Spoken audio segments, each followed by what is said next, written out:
So Dennis Prager is at it again, and PragerU just released a video called Why I Love America, which is wholesale propaganda at its finest. And you know, when it comes to dealing with this, we have to understand what the real motive and agenda behind it actually is. And it's to push a false narrative of the history of America and what America means to the rest of the world, is what that is essentially doing. So I decided to watch the video, and I'm looking at it, and first Dennis Prager decides to talk about why I love America. Now, I don't have a problem with someone loving America. I love the country that I live in because I love human beings in general. It's like loving your neighbors, loving your community. I try to love everybody, so I don't have a problem with people loving their countries. That's called patriotism. What I have a problem with is nationalism, when it becomes a form of right-wing identity politics, where now it's this country above all other countries, even if that means to the detriment of other countries. So that looks bad, because that has led to terrible things in the past, like colonialism, etc., etc., etc. But let me tell you about this video. First, the reasoning he gives behind why he loves America, the first one is the worst one. He says, because America's important to the world. And he cites World War I and gives credit to Britain and France, two more historical colonial powers. And then World War II, he talks about World War II, where he gives credit to Britain, France, the Allies that fought against Hitler and the Axis powers. Then he switches over again, and he talks about how America did good in South Korea and how America did good in Vietnam. Now, that is a very, very optimistic take on America's foreign policy over the long term of America's existence. I think that World War II was a good thing. I don't think that Hitler was good. I feel like it was a good thing that Hitler went down and was defeated. But America has been terrible for the world. When you look at the entirety of American foreign policy and whether it's a net benefit or a net negative, America has annexed, and I'm just going to go down the list. I have it right here in front of me. America annexed Hawaii, right? Involvement in Panama for, a company that was owned by USA and French interests. So involvement in Panama, occupation and CIA involvement in Honduras, Nicaragua, Mexico, Haiti, the Dominican Republic, and South Korea, establishing a dictator in Syria, supporting coup d'etat attempts in Egypt, Iran, Cuba, Philippines, Guatemala, Indonesia, Lebanon, Vietnam, Iraq, Congo, Laos, the Dominican Republic, supporting destabilization in Brazil, Chile, and the list goes on and on and on. So for Latin America, America has been a problem. For Latin America, the United States has been a problem. And someone may say, well, why then do they want to? I'm going to get to that. Someone might say, well, why then do they want to come to our country? That is a typical nationalist suggestion that doesn't understand history. I'm going to get into that in a second. But for Latin America, the United States has been a disaster.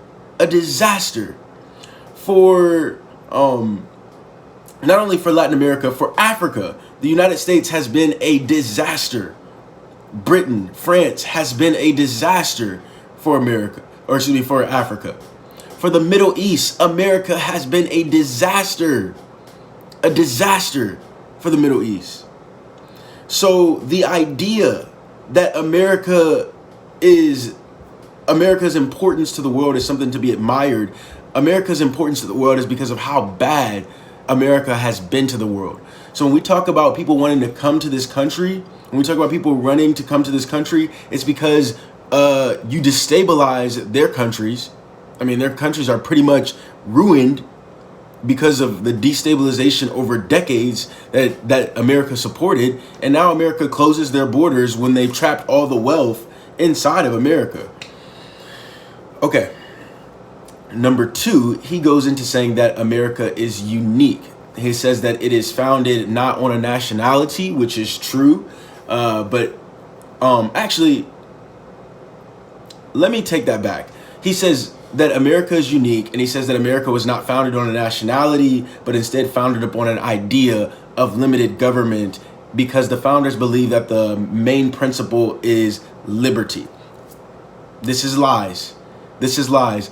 America was founded it wasn't founded, it's not like France. So where France has French people, a lot of French people in it, or England has a lot of English people in it, or China has a lot of Chinese people in it, or Japan has a lot of Japanese people in it. So it's not like that.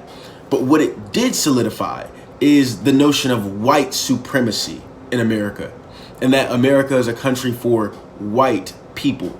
So if you go back and you look at the history, America allowed anyone to come over if they were white, and they put caps on other races because they did see immigration as a positive thing, but they saw it as bad as when it comes from places that are not considered white. So while it did not have an ethnicity, so if you were, you could come if you were French, if you were from the Nordic countries, if you were from Germany, etc., but you had to be white. The immigration laws that were imposed, at first it was pretty much open borders, but the immigration laws that were imposed were racist immigration laws, were designed to keep people of other colors out. He also said that, America is founded on limited government. Explain to me how slavery, institutionalized slavery, is limited government. Please explain that to me. Please explain that to me. Explain to me how segregation, the government telling you where you can and cannot go, is limited government. Explain to me how Japanese concentration camps are limited government. Explain that to me. Explain that to me. Explain to me how bathing Mexicans in kerosene is limited government. How is any of that limited government? How is women not being able to vote limited government? So the only people that, America was limited government for was like if you were a white male. I mean, that's just the truth.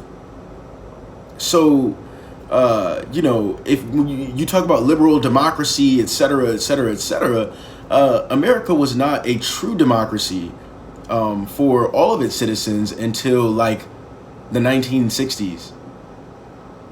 Because there were significant fights against black people being able to vote in the South that was institutionalized in government. So rejecting that and trying to twist the narrative that America was a place of liberty, and someone might say, but in general, America was a pretty free country. No, it was not. It was not a free country. I don't know how many times I have to say that. Well, in the Constitution, it was free. It just wasn't carried out. Well, it matters what happens in practice, not what's written down on a piece of paper. I mean, North Korea has written down on a piece of paper that their citizens have free speech, and they don't have free speech. They don't. That's the reality. So the idea that, somehow the Constitution, just because it says it, means that that America gets a bypass. It doesn't. It doesn't. Because the actual practice of what happened was not liberty. It was not that. He talked about how, and also I just want to say that conservatism, which is what Dennis Prager supports, is definitely not pro-liberty. He talks about how America elected the first black president, and how, we had slavery in the United States, but all countries had slavery. And I'm like, okay, so you're minimizing the issue of slavery, but cool, let me give you that. Okay, a lot of countries had slavery. I do think that America's version of slavery was a lot different than other countries because it was based on race, but let me give you that. What about segregation after that? What about killing people police arresting people that are gay? for being gay up until like the 1980s. What about limiting limits on women? What about all of that? Does that count too? And you know, the idea that America is the freest, he says America is the freest country in world history. Well, if you look at the rankings of the freest countries in the world, America is not the freest country in history. Today, it is a mostly free country. That's a fact. Today is a mostly free country. But it's only been like that for like the past 50 years, maybe the past 50 years. And it's not moved towards that direction at any place so much faster than other countries have. Other countries allowed, you know, white male participation in politics. If you were a property owner, that wasn't something that was uncommon. So you can see that he is determined to put out propaganda and determined to try to twist the narrative of what America has meant to the entire world. And if we cannot stop lying about what America has been, that it has not been a free country, that it has not been good for other countries, if we can't stop lying about that, there's no way that we can ever handle and work and do what needs to be done to make America an actual good country.